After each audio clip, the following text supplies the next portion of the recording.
It's a treacherous night on the road. The highway, a 2-lane speedway, is shrouded in darkness and rain, and I'm still at least an hour away from home. How did it come to this? Part of me wants to just turn the wheel, let my SUV flip, and bid farewell to this mess. But I won't.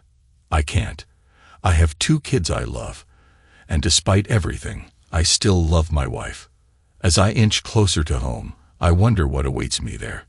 I'm filled with a mix of anger and confusion. Could my wife really be cheating on me? And with that guy, I fear she is. I'll find out soon enough. Within the hour, I'll know for sure. Glancing at the dashboard clock, it reads 5:00 p.m. Friday, November 14, 2013. It's dark, cold, and wet outside. I should have replaced or at least checked my tires. I know they're almost bald, but this is my runaround truck, not my good one. No one else drives this beat-up old thing but me. I'd never let Diana near it. It's too risky. I only used it today because I wanted my nephew, John, to have my good vehicle. John, just 19 years old now, recently graduated from high school and decided to take a year off to work before heading to college. He's my oldest brother's eldest son, a great kid. John has been working for me, mainly splitting firewood since he sprained his ankle. All right, I'll confess, I'm a farm boy, but not just that. I graduated from high school and went to college, finishing in 4 years. I'm not some tough guy, just someone who works hard for my family. I don't possess any extraordinary skills, I just put in the effort. I did serve in the Army Reserves though, wore the uniform with pride. I only made it to E5 and never got deployed overseas, thankfully, and I've been out for 15 years now. It might have been just the motor pool, but I'm still proud of my service. I love my country. My parents raised 5 kids. I'm the middle child, 3rd out of 5. This road is treacherous. It's slick from a light rain, more mist than rain, making everything slippery. People seem more careless when the roads are like this. Damn, I'm running late. According to John, if I hurry, I might make it there before it's too late. All right, so where exactly is this there? It's at a Motel 6, just off Interstate Route 81 in Pennsylvania. And who's at that Motel 6? Well, it's none other than my infuriating wife, Diana, along with her so-called lover, Scott Jenkins. I need to get there. I need to stop her before she does something we'll both regret. Today, John had my good truck so he could keep an eye on Diana, while I drove to Martinsburg to settle some scores with a couple of jerks who thought they could cheat a couple of kids who worked for me. Those boys had delivered 8 cords of good seasoned oak firewood to this guy's house. But then he got all nasty, claiming the wood wasn't up to par and refusing to pay. He even had his brother with him for some intimidation tactics. Martinsburg is now part of the outermost ring of the D.C. suburbs, where housing is expensive and firewood sells for $200 a cord. Cutting and splitting wood is tough and dangerous work, and nobody's going to shortchange me and my workers out of $1,600. I had a baseball bat on the back seat to make sure of it. And you bet I got our money. Diana knew I had to be out, and I guess she saw this as her golden opportunity to get away with something. But I don't think she took John into account. John has been filling me in on the Diana Scott situation for weeks now. Scott's quite the ladies' man, and he's been showing interest in Diana. Nothing has happened yet, but it seems like today or tonight might be their big chance. I notice I'm running low on gas. I should pull over and call John to get the latest. This whole situation is really getting to me. Diana has always been quite demanding, but I have to admit, I'm not the easiest person to deal with either. We've been married for 15 years and have 2 kids, Travis, who's 12, and Jesse, who's 11. They're both amazing kids, and I love them dearly.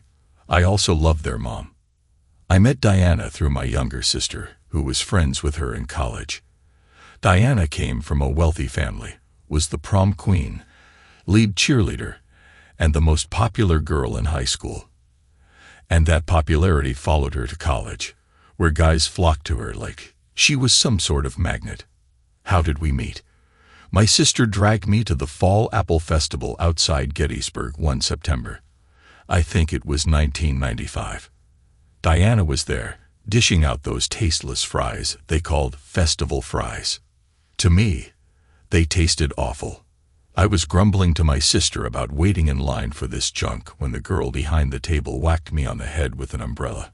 She hit me and said, "If you don't like my fries, why are you even waiting?"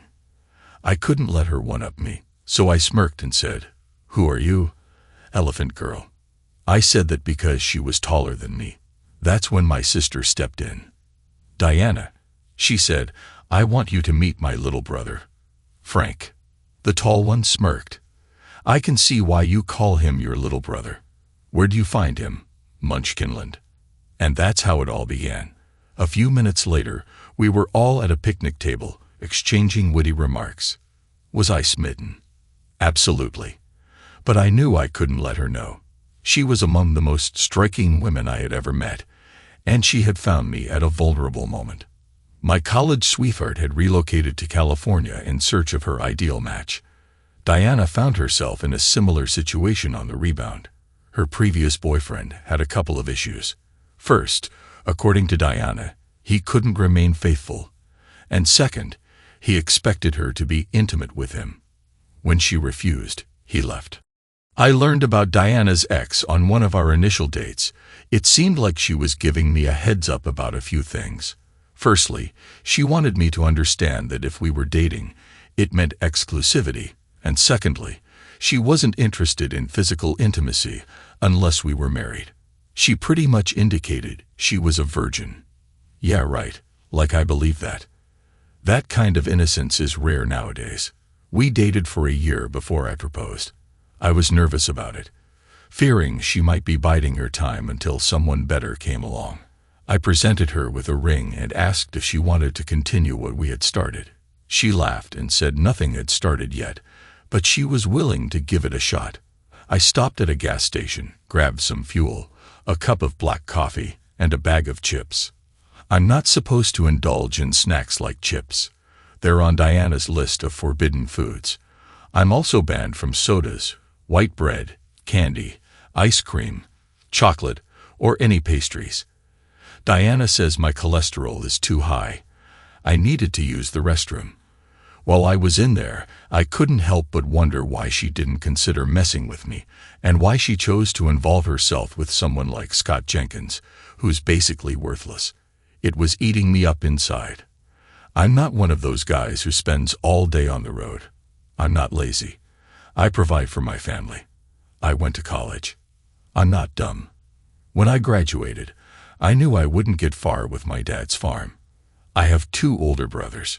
Sure, if I stayed there, I'd just be another hired hand, but I wasn't cut out for an office job either. Our grandparents helped me out. I invested in some lawn equipment and started my own lawn service, which did pretty well. But the competition was tough, so I teamed up with some farmers who owned large wooded areas and got into the firewood business. That worked out, but I still had a lot of downtime in the winter, so I started buying snow removal equipment. Now I'm running a lawn service, a firewood business, and during winter, I've struck deals with several businesses and even one of the counties to help clear the roads and parking lots when it snows. I'd say Diana and I are doing pretty well. Diana handles our books, manages payroll, and handles most of the hiring and firing. After I took care of business in the bathroom, I grabbed some coffee and chips, hopped in my Jeep, and dialed John. He answered on the first ring. "Uncle Frank, I've got some bad news." I don't shy away from the truth. "What is it, John?" "Aunt Diana and Mr. Jenkins got a room at the Motel 6. They're there now." "All right, John," I replied. "I'm on my way." John asked, "What are you going to do, Uncle Frank?" "I'm not sure yet," I admitted. I turned the ignition and merged onto the highway. I estimated another 40 minutes before I'd have the full story. I drove as fast as I could within the speed limit, but apparently I was going faster than I realized. I got pulled over not for speeding, but for a busted taillight. Why a state trooper would choose to stop me in the dark in the midst of misty, Foggy rain I couldn't fathom. Nevertheless, I accepted the inspection ticket, thanked him, and continued on my way, another 15 minutes behind schedule. The whole situation with Scott Jenkins was a farce, a terrible one at that. He was a newcomer in town, a braggart, and a master of exaggeration. But he had money and somehow managed to snag a membership at the country club my wife, Diana, insisted we join. Diana is like a golden goddess standing at a statuesque 5'11". With captivating blue eyes, she possesses the kind of beauty that could start wars. Her name is Diana, fittingly so. Homer famously said the Spartan woman's beauty launched 1,000 ships. Well, my Diana is so stunning. She could probably make the D-Day Armada seem insignificant. She's well aware of her allure, and for over 15 years, she's used her breathtaking beauty to tease me relentlessly. Not that I mind much. I give her as good as I get. Diana is 2 inches taller than me, and when she wears her high heels, she towers over me. And she does it on purpose. Often at the club, when she's dressed in one of her sleek and alluring black dresses, black stockings, and shiny patent leather heels, I intentionally opt for heel-less moccasins. She wears those heels just to get under my skin, and I wear the moccasins to retaliate. It's been this way for as long as I can remember. We bicker with each other about everything, at least in public. At home, it's a different story. In public, I can never seem to do anything right. At home, well, I'm never in the wrong. It's unimaginable that she'd be involved with someone like Scott Jenkins. Everyone knows about the conflicts between Diana and me. According to John, that's what led to her current predicament. I called Jenkins a blowhard, and apparently, according to John, Mr. Blowhard made a bet that he could seduce my wife before Thanksgiving. And Thanksgiving's just a week away. John mentioned he'd been taking bets, offering odds lately. It's devastating. I can't fathom Diana doing something like this. If she knew it was over a bet, she'd be furious. But Diana isn't one to indulge in gossip. She wouldn't entertain them. Yet, she's been acting strangely lately. She's distant at home. Sometimes when I enter a room while she's on the phone, she either leaves or speaks very softly. Other times, I've tried calling her and couldn't reach her. This last bit worries me even more, especially since she's so involved in our business. She's always been easily reachable, but not lately. It's like she's preoccupied with something else, like she has other things on her mind. I pulled over to the side of the road and dialed John's number again. He answered promptly. "Hello, John." I said. "Yeah, Uncle Frank. It's me." "I'm sorry, John. I didn't get a good look at her face, but she was wearing that dark brown raincoat, and you know how she styles her blonde hair in that long French braid. And it was definitely her hat. I didn't see her Lexus. He was the one driving. I guess she met him somewhere." I could hear John holding back tears, so I reassured him. "Hang in there, John. I'm on my way." Something else was weighing on my mind. It was November 15th. My birthday had been on the 12th. I had turned 40. Diana never mentioned a word. Ever since the kids came along, we always made birthdays special. Not in terms of lavish gifts, but with simple things like cake, ice cream, candles, and singing happy birthday. I deliberately sing off-key just to annoy Diana. I always tell her not to make a fuss, but secretly I enjoy it. It stung a little when Tuesday passed without anyone acknowledging my birthday. Well, now I guess I understand why. I accelerated, determined to find out the truth. Damn it, I was going to catch her. Should I call home? I pulled over and dialed the house number. "Hello," my mom answered. "Hey, Mom, it's me." "Oh, Diana." She had to step out. "I'm watching the kids until she gets back."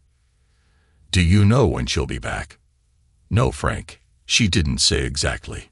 Just that she'd be gone for a while, not to call her, and that she'd be back before you got home." "Okay, thanks, Mom." Well, that settles it.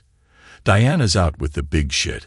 unknowingly helping him win his bet while my mom is home with my kids. I felt like crying. I didn't, of course. I just felt the urge. Diana and I had discussed fidelity before we got married. I had fooled around a bit before meeting her, but not much.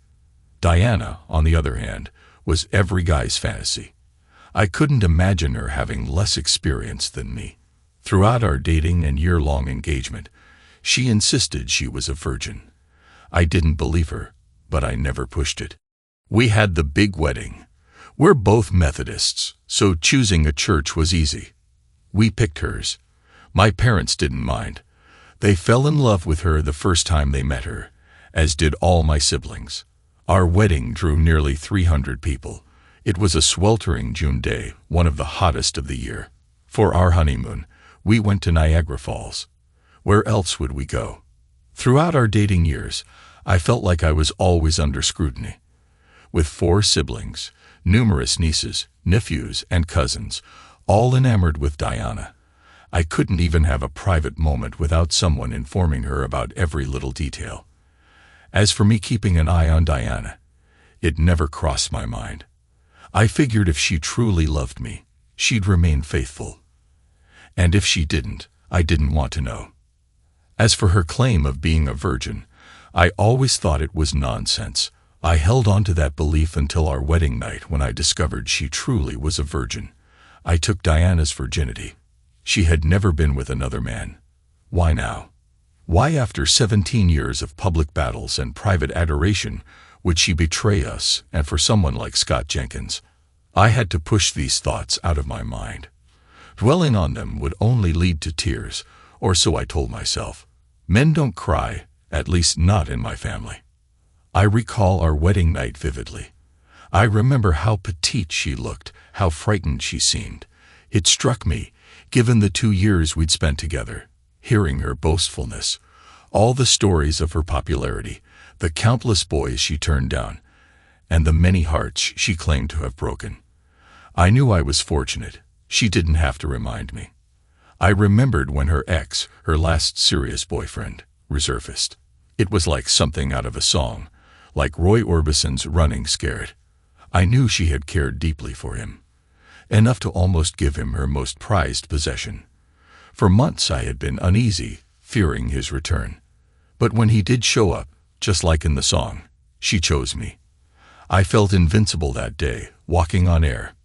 Yet later, she shattered my confidence by saying she was only with me out of pity. I brushed it off, thinking, so what? I still bid to keep the prize. I refused to entertain the idea of Jenkins. Our bond was too strong, or so I believed. I glanced at the dashboard clock. Just 10 minutes more. 10 minutes, and I'd reach the motel. What was my plan? I had no clue. Ahead, I spotted a light. They had left it on for me. But was it the right motel chain? Parking beside my trusty truck, John stepped out. Jenkins left already. They weren't in there long together. Mrs. McBlain, my aunt, she's still inside, John informed me as he approached. Thanks, John, I muttered, heading for the door. My entire life was on the verge of collapse. I recalled the fear I felt when our kids were born.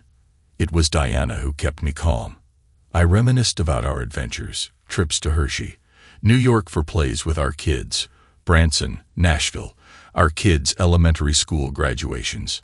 I remembered the time Diana broke her foot, and I pushed her around Walmart in a wheelchair. We had a dog, a big black lab. Diana was carrying a paper plate full of junk food down the stairs to the cellar when the dog jumped up, causing her to fall and break her foot. I had to carry her out to the car. She cried like a baby. I pondered about the LeMay's classes, our baby's first words, their first steps, and the dreadful day when her dad passed away from a heart attack due to high cholesterol, as the doctors had warned. Perhaps that's why she insisted on putting me on a diet. Would I lose it all? I almost turned back. I didn't want to face her. I didn't know what I would say. We both understood the importance of fidelity. If I went to that door, there would be no forgiveness, and it would all end badly. Nevertheless, I made it to the door of the motel room, marked 123, and knocked. Silence. I knocked again. A voice from inside snapped. I told you to go away. I wasn't doing that. The voice wasn't familiar. I knocked harder. It's not who you think it is, I insisted. The door opened a crack, secured with a chain. It wasn't Diana. I wanted to shout, to rage, to cry. Who are you?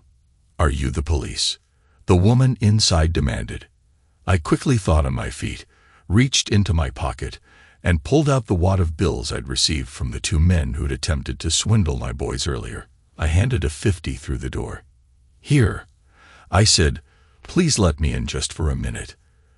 There was a moment of silence before the door creaked open slowly. The woman stood back, shrouded in darkness, holding what seemed to be a pistol. Her voice was a menacing whisper as she asked, You're not the police.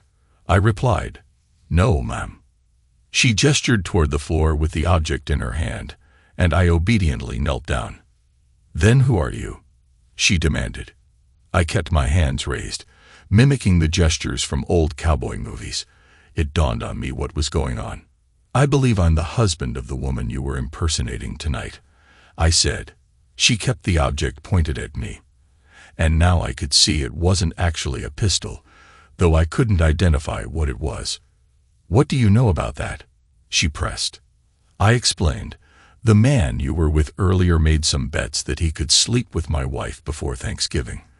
The words caught in my throat.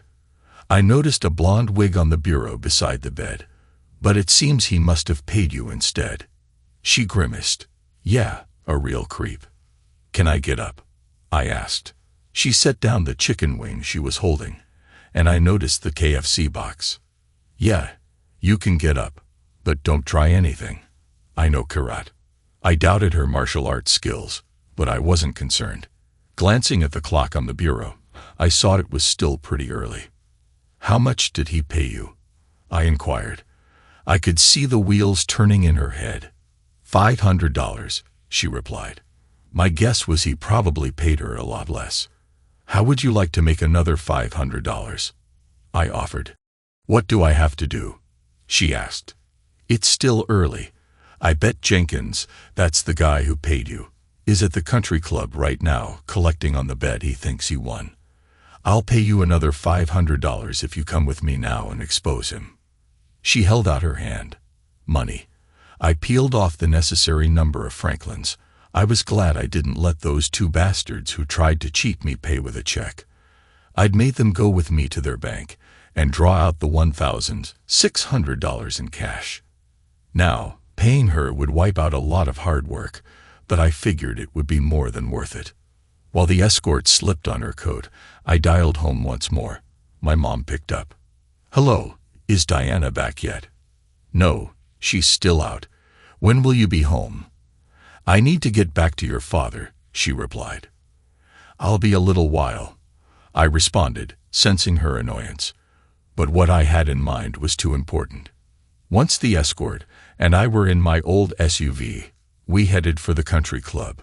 John had already left, but Jenkins was still there.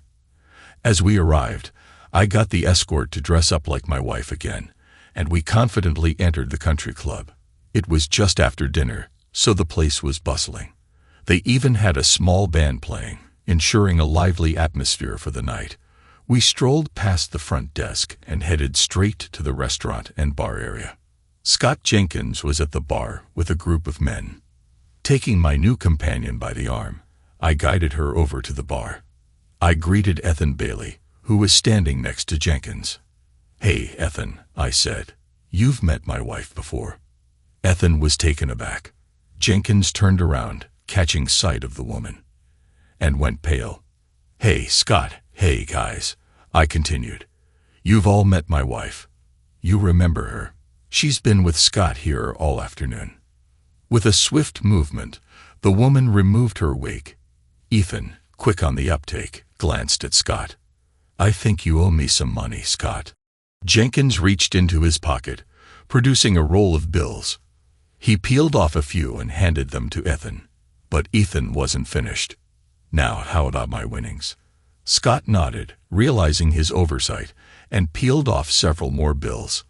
By then, several other guys had gathered behind Ethan, and Jenkins was reaching for his checkbook. I couldn't help but wonder how many of these men had placed bets on whether my wife would sleep with this guy. Mentally, I noted down every person in line, recognizing one of them as an officer of the club. About that time, the club president noticed the line forming and the exchange of money.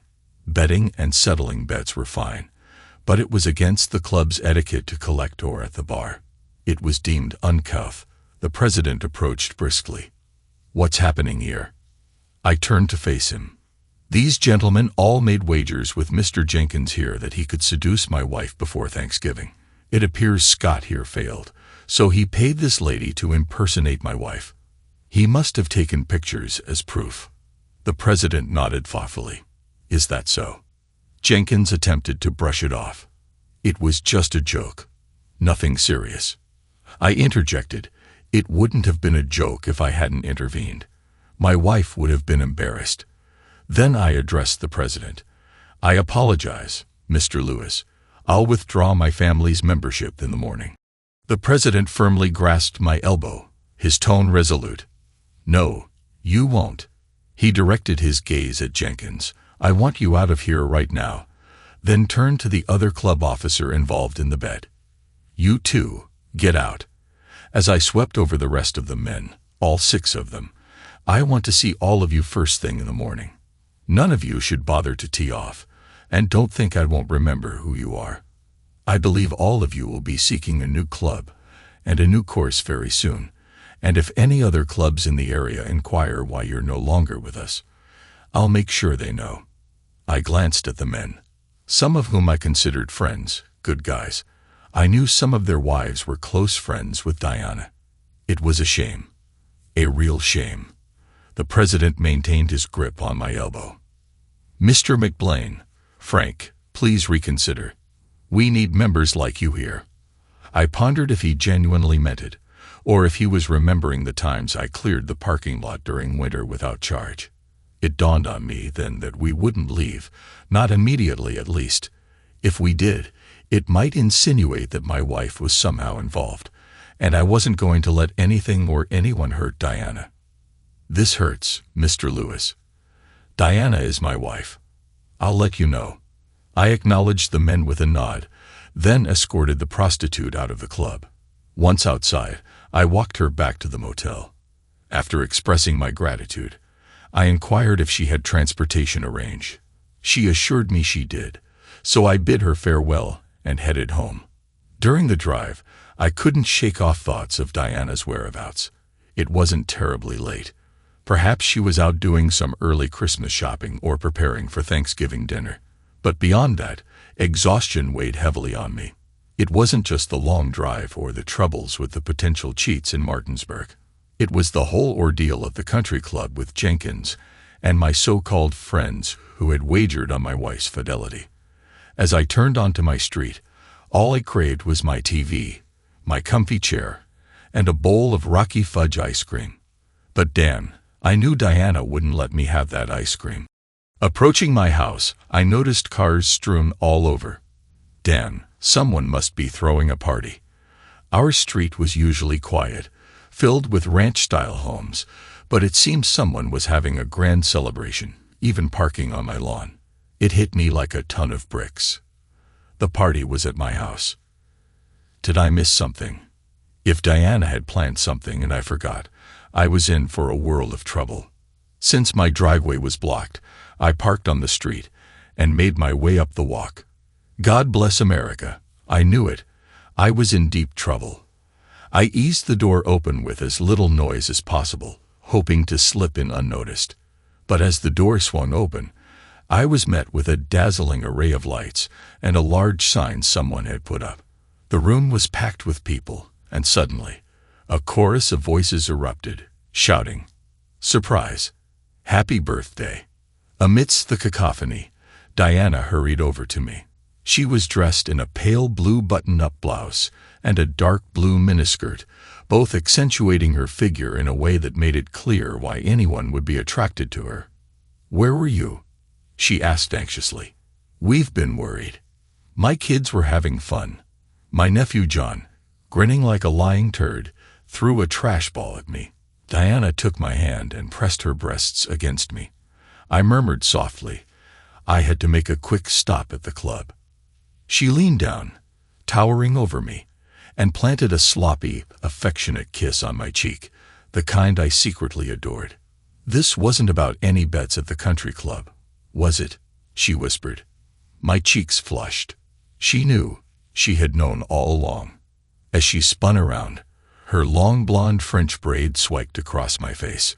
"Can't wait until everyone leaves," I thought to myself. She wrapped her arms around me and gently pulled me towards the living room. "Come on in. We've got your cake.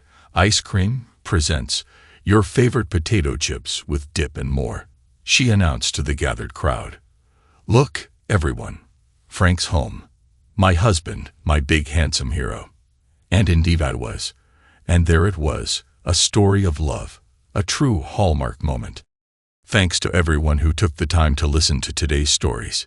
If you enjoyed it, please consider liking and subscribing if you haven't already. Feel free to share your thoughts on the events in the comments below. Take care.